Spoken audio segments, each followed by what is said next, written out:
Archaeopteryx is a species of theropod dinosaurs, an extinct genus of bird-like dinosaurs. This species is often called the first bird, but is also considered the first feathered dinosaur. Its fossil remains were first found in 1861 in Bavaria, Germany. The wings of Archaeopteryx resembled the wings of modern-day birds, but with a few differences.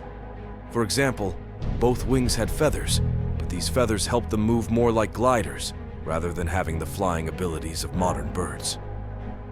Archaeopteryx is generally considered a transitional form of evolution, and such transitional forms in the fossil record constitute one of the key pieces of evidence supporting the theory of evolution.